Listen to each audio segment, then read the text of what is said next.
In its 114th year, Southeast St. Patrick's Day Parade was both steeped in tradition and unprecedented. Moving on to a new chapter of Boston's history. For the first time in more than 20 years, the mayor marched because for the first time ever, gay and lesbian veterans were allowed to march as well. On the surface, it may not seem like a big deal to most. After all, parades are not what they used to be here in this digital age. And marching in one might almost be tedious to those seeking instant excitement. But for a group of American military veterans, being part of the annual St. Patrick's Day Parade in Boston was a day they will always remember with pride because finally, they were allowed just to take part.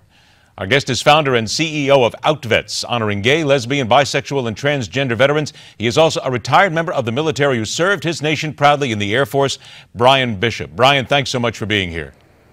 Thanks so much, Ed, for having me. Glad to be here. Bryan, has it worn off? I mean, just what that first moment must have been like when you stepped off in the parade, and that in itself, I know, had to just be something that just brings a tingle to this day. It really does, Ed. The answer to your first question is no, it hasn't worn off. As a matter of fact, I don't think it's even sunk in yet. The magnitude of what we did on Sunday. When we first stepped off and we walked onto the parade route and hear the cheers and the amount of thank yous we heard, and it's about time. I think it was just every single person who marched in our contingent was just completely overwhelmed with emotion that is pretty hard to put into words. Give people across the nation an idea of why this was such a big deal. Simply because it was Boston, simply because of the event itself. Also, this is the same parade that I believe commemorates the departure of the British troops from Boston in 1776. So there's a lot of meaning to this, but why was this so important? I think, for everything you just mentioned, I think you roll it all into one.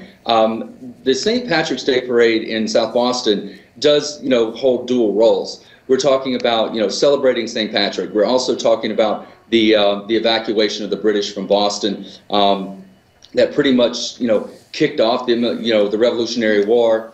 And I think when you think about Outvets marching in this parade, it was almost, thinking about revolution, you're talking about, something that's very new. But it's also honoring the service and sacrifices of an underrepresented population within our veterans community.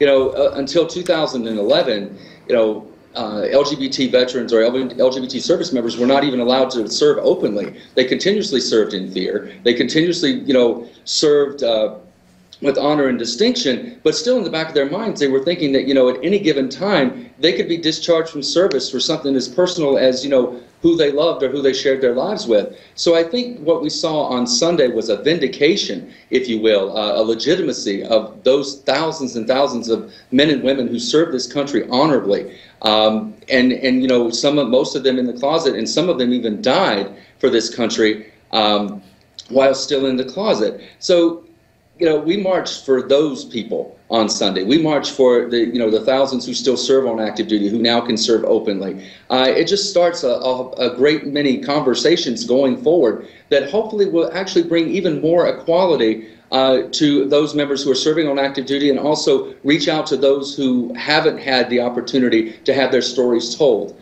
So this is what Outvets is all about. We're about serving veterans. We're about honoring the service and sacrifices of those veterans, as well as their families who had to, who stood behind them. They didn't have to, but they did. They stood behind them and beside them, and and honored them in their own way. Well, let me ask you this, Bryan. I've only got about a minute left.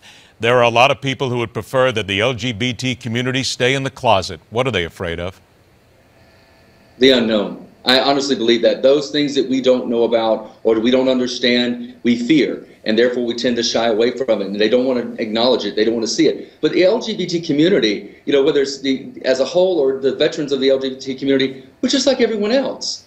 And we raised our right hand as veterans and, swore to preserve and defend the Constitution of the United States of this country. And, I mean, what more can you say about that? And that's true courage when you serve not only under fire from an enemy, but also serve from, under fire from your government with ideals. So I think what we're seeing here, the most important thing we can take away from this is that Outvets is starting a brand new chapter in veteran services across this country, and we urge any LGBT veteran or ally of LGBT veterans or the LGBT community to join us as we move forward and continue to honor the service and sacrifice of our veterans. Bryan, you and your fellow LGBT members and members in Outvets, you served your country proudly. You did put up that right hand and say that you swore to America. We thank you very much for your service. Congratulations on breaking through in Boston.